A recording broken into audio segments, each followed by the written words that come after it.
25 సంవత్సరాలు పూర్తి చేసుకున్న బీఆర్ఎస్ పార్టీ రజతోత్సవ సభను విజయవంతం చేయాలని బీఆర్ఎస్ కార్యకర్తల్ని, తెలంగాణ ఉద్యమకారులను, ముఖ్యంగా రైతాంగము, మహిళలు, అన్ని వర్గాల ప్రజల్ని కూడా కోరుతా ఉన్నాం. బీఆర్ఎస్ అంటే తెలంగాణ ఉద్యమానికి మరి పెట్టింది పేరు బీఆర్ఎస్. బీఆర్ఎస్ లేకుంటే ఈరోజు తెలంగాణ లేదు.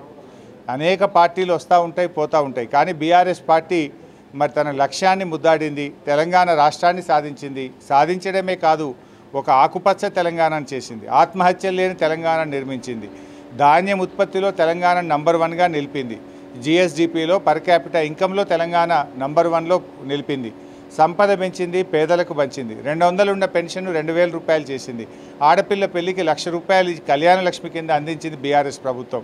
దేశంలో ఎక్కడ లేని విధంగా రైతు బంధు పథకం కింద ఎకరానికి 10,000 అందించింది రైతు బంధు పథకం. ఇలా ఎన్నో సంక్షేమ అభివృద్ధి కార్యక్రమాలు చేపట్టింది. కొత్త జిల్లాలు, కొత్త మండలాలను ఏర్పాటు చేసింది బీఆర్ఎస్ పార్టీ. కానీ రాష్ట్రంలో అధికారంలోకి వచ్చిన కాంగ్రెస్ పార్టీ కొత్త హామీలు అమలు చేయకపోగా కేసీఆర్ ఇచ్చిన రైతు బంధును బంధు పెట్టిండ్రు. కళ్యాణ లక్ష్మి పిల్లలు పుడితే కానీ రావడం లేదు, తులం బంగారం మాయమైపోయింది, రైతు బంధు రావడం లేదు, కేసీఆర్ కిట్టు మాయమైపోయింది, బతుకమ్మ చీరలు మాయమైపోయినాయి. అనేక ఆశలు చెప్పి అధికారంలోకి వచ్చి ఇచ్చిన హామీలు అమలు చేయకపోగా కేసీఆర్ గారు ఇచ్చినటువంటి పథకాలను కూడా రద్దు చేస్తూ ప్రజా కంటక ప్రభుత్వమైంది. హైడ్రా పేరిట పేదల ఇండ్లు కూల్చింది, పేదల బతుకుల్ని రోడ్ల మీదకి తెచ్చింది. సో ఇలాంటి కాంగ్రెస్ పార్టీకి బుద్ధి చెప్పాలి, కాంగ్రెస్కు గుణపాఠం చెప్పాలి అని చెప్పి ఇవాళ ప్రజలు స్వచ్ఛందంగా కదిలి వస్తూ ఉన్నారు.